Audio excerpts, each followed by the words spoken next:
Hello, everyone. Welcome back to our class. Today, we are about to have another discussion which is all about the varieties of spoken and written language.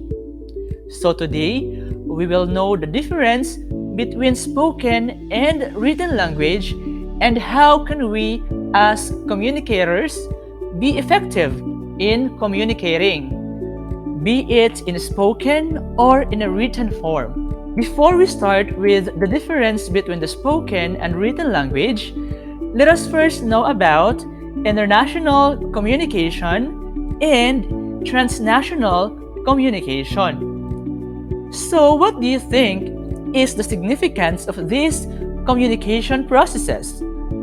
Let's discuss that one. According to Davis and Yagmer, communication has become so fluid and boundless. This is due to the increasing effects and influences of globalization. As we all know nowadays, we are already very modernized and innovative in terms of technology. So what happened in communication is that instead of being static or a one-way or two-way dialogue, communication has become fluid. When we say fluid, it is very dynamic. It changes almost every day, every instant. So, it is very important for us because the communication process quickly changes. It is vital for us, speakers, to become flexible and fluid when it comes to communication. Hence, reintroduction and strengthening of multimodal and multicultural tasks among learners are necessary. So it is very important for each one of us to be a multiculturalist. With that in mind, let's have this particular concept, intercultural or cultural competence. What do you mean by cultural competence? This is the use of appropriate language, which is a way of conforming to another culture. In other words, these are the acceptable words in a particular language or culture. And when we have that ability, we have what we call cultural competence. To have a cultural competence is very important for us, specifically you as college students, because in the real world, we can encounter not just Filipinos, but also people with different cultures, people with different economic statuses, and even people of a different gender. Especially now that we are encountering members of the LGBTQIA+, which is already accepted in our community. So, we must and need to know the appropriate language to use. Question: Sir, do we really have to know the language of that particular culture for us to acquire cultural competence? Okay, as you can see in this slide, you may have assumed that when you learn the language of others, you also learn their culture. But take note, this is not always the case. It doesn't mean that since we already knew their language, we somehow know their culture, then we've already learned or knew all their languages or cultures as well. That is why you can learn a lot of cultural features, but it does not necessarily teach you sensitivity and awareness, or even how to behave in certain situations. You may learn a language like ni hao, bonjour, and etc., but it does not mean that you already knew how to communicate with them. Why? Because you cannot learn sensitivity and awareness in an instant. That is why this lesson is here. And this lesson will help you develop your sensitivity and awareness of different cultures. The key to having intercultural competence is attitudinal change. We need to acquire attitudinal change through the use of language. That is why we need to learn and know the varieties of spoken and written language. At the same time, we need to know the characteristics of spoken language versus written language. So let us have the varieties of spoken and written language. What is the difference between spoken and written language, by the way? Obviously, when we say written, it is with the use of paper and pen or any writing devices, while spoken, it is through dialogue or interaction using our speaking voice. So that's it. But how do we really differentiate these two forms of language? There are two main factors that distinguish spoken from written language. The first one is the actual situation or context, and second, the purpose of communication. Again, it differs between the situation or context and the purpose of communication. As we go along with our discussion, we will know further about these two factors: the context or the setting in which this communication occurs, and also the purpose. Why is this communication done? Okay, so let's consider and tackle first the characteristics of spoken language. First, spoken language is mostly maintained in a form of dialogue. So what do you mean by dialogue? It came from the Greek word dia, which means two, meaning to say it involves two participants or parties. But it is not mentioned here that spoken communication is always through dialogue. Or let's say that you always have someone to talk with, because you can actually talk to yourself also. It only says here that spoken language is mostly, or in most cases, it happens in a form of dialogue. I am talking to you, or I am talking to my family, talking to another person. This involves spoken communication. Second, spoken language utilizes human voice and all kinds of gestures. In spoken language, you can really express yourself using the tone of your voice. Either you use a high register or a low register of your tone. You can also adjust your pitch, your voice quality, or the texture of your voice. All of those are parts of spoken language, and it also includes gestures. Gestures that we usually use when we are speaking towards another person. Let us also count your facial expressions, the movement of your eyebrows, or the movement of your eyes, and etc. Third, it presupposes the presence of an interlocutor. So what do you mean by interlocutor? This is simply the person who is engaged in the communication process. On the other hand, in spoken language, the communicator should be physically present. Let's say, for example, me. I am physically present and I am talking to you. But let us remember that spoken language is spontaneous but momentary. What do you mean by spontaneous but momentary? When we say spontaneous, it is continuous. You are free. You can almost say anything you want. You can say whatever you want to say. Why?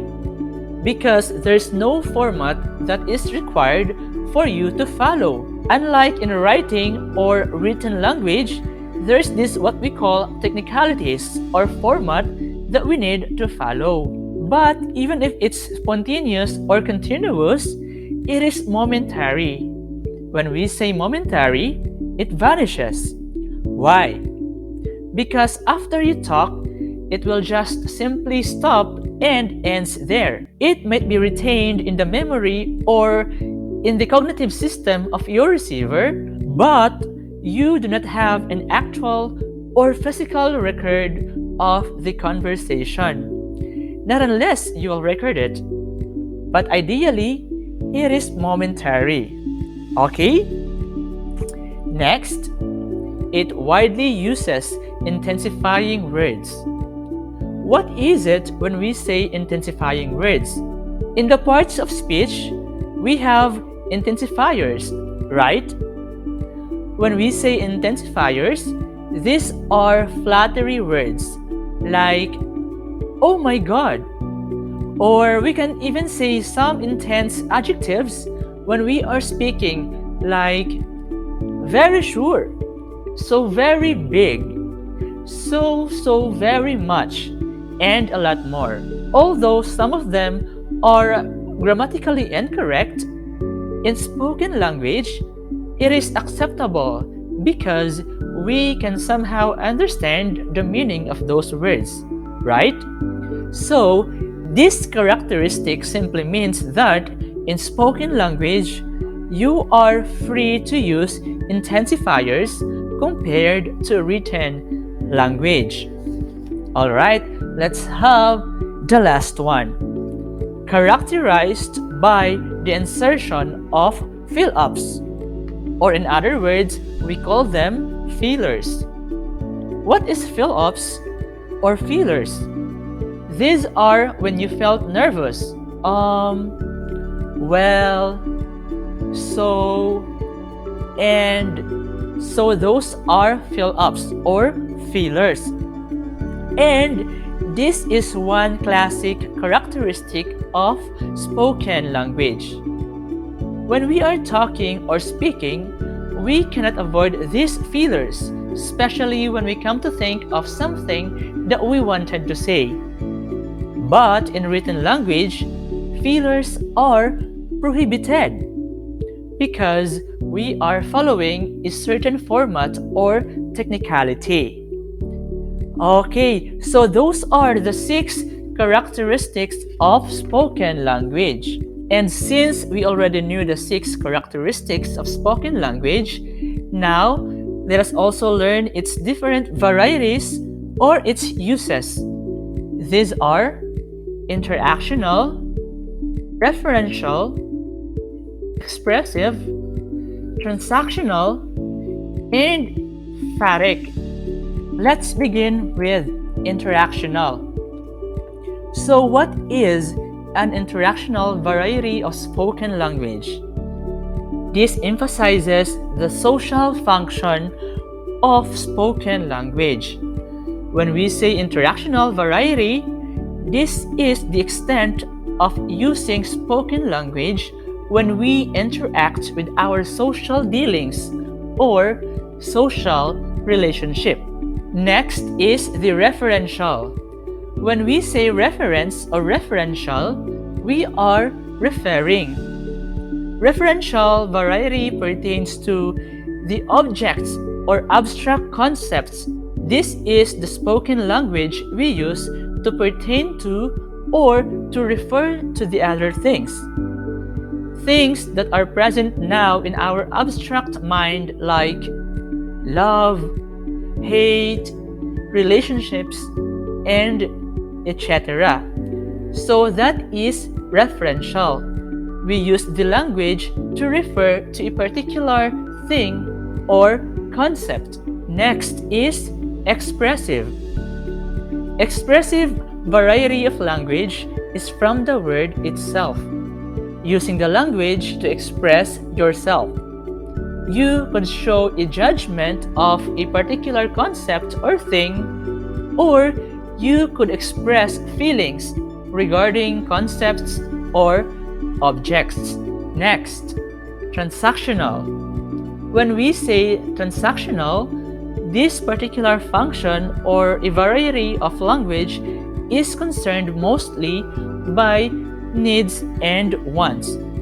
That is why you need to transact is for you to have what you want and what you need. A transactional variety of spoken language is mostly used when we are dealing with business and when we are simply purchasing goods, when we are in the marketplace, when we haggle for the price, when we bargain, when we are shopping.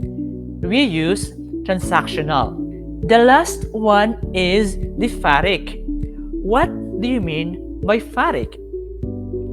Phatic is a small or plain talk. When we say a phatic variety of spoken language, this is inducing goodwill, or when you are trying to open a good talk or communication with another person. This is what we are using to liven up the mood or to break the ice. For example, "Hey friend, how are you? Have you eaten your meal? Are you done with your assignments?" And a lot more. Those phatic phrases or small or plain talk, although it is simple, it starts a communication. So when we say phatic, you've started a plain talk. You are keeping your communication lines open. Alright, so those are the 5 varieties of spoken language. Now let's proceed with the characteristics of written language. We have the first one. It presupposes the absence of interlocutor. If you may recall, in the spoken language, there is a presence of an interlocutor. Here in written language, there is an absence of an interlocutor or communicator. Why is that so? Because it is already written. The interlocutor doesn't have to be physically present to communicate the things he or she wanted to say. Alright, next. It is maintained in a form of a monologue. Why? Because it seems like you are just trying to talk to what you are writing, or vice versa. The ones that have been written were trying to communicate with you. You are just merely reading it, and it is not necessary that you have someone to talk with. Okay? Now let's have the third one. It is more carefully organized and more explanatory. Try to take a look at your class module. As you can see, it is written language that is being used there. Because it is obviously written. Am I right? But why is it that it should be carefully organized? Because it is designed to be understood by whoever reads the module, since the interlocutor or the communicator is not physically present. It is meant to be read and to be understood even without someone to guide. That's why you should be careful in organizing. It should be written step by step. It should be written with instructions, well explained and detailed. Next, it is able to live forever with the idea it expresses. So in written language, there is the so-called forever. As long as you keep a memory bank or it is stored or written, it stays forever. Compared to spoken language, though it is spontaneous, it is also momentary. When something has been said already, it vanishes. No physical evidence or physical record. But in written language, it is able to live forever because you have records. If you are chatting with someone on your messenger, let's say your special someone, you can take a screenshot with your conversation in order for you to have a record. So it stays. Some other examples are books, emails, and a lot more. Now, let's have the next one. The writer has an opportunity to correct and improve it. Why? Because when we are writing, we are free to use all the means just to enhance our piece. We have Grammarly or the autocorrect in Microsoft Word. We can always correct and improve it. But when we are talking, when we are engaged in spoken language, often if we speak incorrectly, we cannot erase it anymore. How I wish that there's an autocorrect or Grammarly when we speak. But sadly, it is only present or applicable in written language. So it's difficult to change what has been said already. Okay, next, it bears a greater volume of responsibility than its counterpart. It means that you have a greater responsibility in the written language than the spoken language. As mentioned previously, you need to be more careful in organizing your message so that it is easily and clearly be understood. It should be culturally appropriate, and at the same time, your message should be clearly stated because you, as the interlocutor or as the communicator, is not physically present to explain what you wanted to deliver. That's why it should be concisely and precisely written. Alright, so that's it. I hope that you have learned a lot about the varieties of spoken and written language. That would be all for today. Thank you so much and see you next time.